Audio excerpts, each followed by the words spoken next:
आम जनता की आवाज उठाने वाले पार्षद अब अपने ही आवाज को बुलंद करने के लिए कर रहे हैं जद्दोजहद।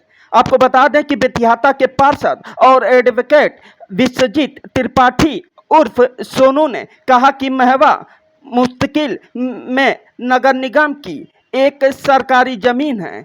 6 मई को अमित सिंह अपने कुछ लोगों के साथ इस जमीन पर पहुंच कर के कब्जा करने का प्रयास करने लगे। सूचना मिलते ही मैं वहां पहुंचा और मामले की जानकारी नगर निगम प्रशासन को दिया। फिर निगम की तहसीलदार और महवा लेखपाल सहित थाने की पुलिस मौके पर पहुंची। किसी कारणवश उस दिन जमीन का सीमाकरण नहीं हो सका, क्योंकि इस जमीन को अमित सिंह अपने लोगों के साथ कब्जा कर रहे थे।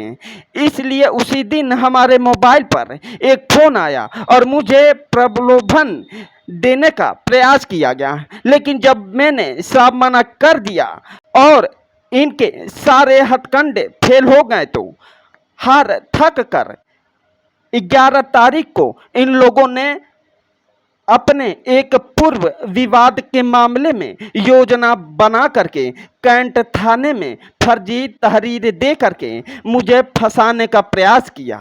वही मीडिया से बातचीत करते हुए बेतिहाता के पार्षद विश्वजीत त्रिपाठी उर्फ सोनू और भी क्या कुछ बोलते हैं, आइए सुनवाते हैं। Bureau report, PT news, Gorakhpur. Press वार्ता नगर निगम की संपत्तियों पर एक भूमाफिया द्वारा कब्जा करने को लेकर है।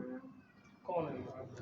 ये भूमाफिया जो है ये रेलवे स्टेशन निवासी अमित सिंह, उनके मामा अभय नारायण सिंह और 7-8 की संख्या में चूंकि अज्ञात लोग आए थे। मैं उनको बहुत जानता नहीं, उस बारे में बहुत स्थिति स्पष्ट नहीं। ये उन्हीं के लोग हैं। कहाँ जमीन कब्जा कर रहे थे? पूरा ये मामला जमीन फलमंडी चौराहे पे महवा मुस्तकिल ग्राम सभा मतलब रेवेन्यू विलेज और तुर्कमानपुर और बेतिहाता के बॉर्डर के समीप स्थित ज़मीनें हैं। इन अराजी नंबर 77-78 पे कुछ पे नगर निगम ने अपना कब्जा कर लिया है, कब्जे में है। उसके पीछे अगल बगल अराजी नंबर 967, 969 जो तुर्कमानपुर अराजी की ज़मीनें हैं और रेवेन्यू रिकॉर्ड में क्या कहते हैं नगर निगम के नाम से दर्ज है अभिलेख में। इन ज़मीनों पर यह 6 तारीख की अपने तमाम सहयोगी के साथ वहाँ मौके पर कब्जा करने गए थे। स्थानीय लोगों ने हमको सूचना दी कि पार्षद जी कुछ नवी जमीन नगर निगम की संपत्ति है, उस पर कुछ भूमाफिया टाइप के लोग ईंटा बालू गिराकर कब्जा करना चाहते हैं। इसकी सूचना मैंने टेलीफोन से नगर निगम के अधिकारियों को दी। नगर निगम के अधिकारियों ने तहसील प्रशासन को दी। नगर निगम प्रशासन और तहसील प्रशासन मौके पर पहुँचता है, स्थानीय पुलिस भी पहुँचती है, मुझे भी बुलाया जाता है, मैं भी वहाँ पहुँचता हूँ। सारे लोग वहाँ रहते हैं, विपक्षी भी रहता है। उस दिन यह नगर निगम प्रशासन कहता है कि चूँकि यहाँ कई वार्डों का सीमान है, बिना पैमाइश किए यहाँ चीज़ों का सीमांकन करना उचित नहीं है, लिहाजा 4-5 दिन का समय लगेगा, पैमाइश हो जाने दीजिए। पैमाइश के बाद जिसका जो होगा हम अपना सीमांकन कर लेंगे, आपका होगा तो आप ले लीजिएगा। इसके बाद सारे लोग वहाँ से चले जाते हैं। उसी दिन 6 मई की रात को 9:55 पर मेरे मोबाइल पर फ़ोन आता है।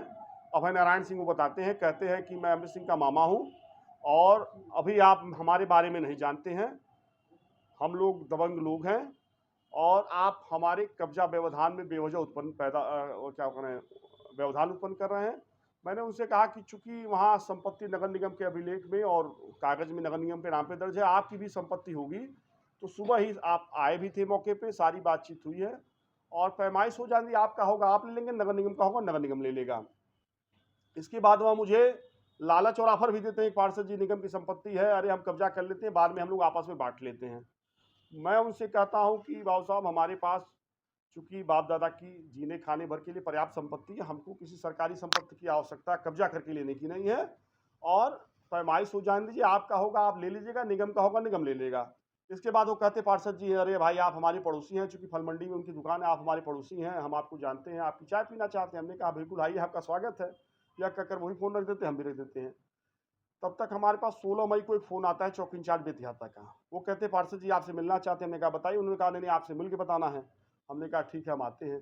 मैं मौके पे गया तो चौकी इंचार्ज मंजरी पांडे ने मुझे एक तहरीर दिखाई, कहा इस पर इंस्पेक्टर कैंट महोदय ने जाँच का आदेश दिया है।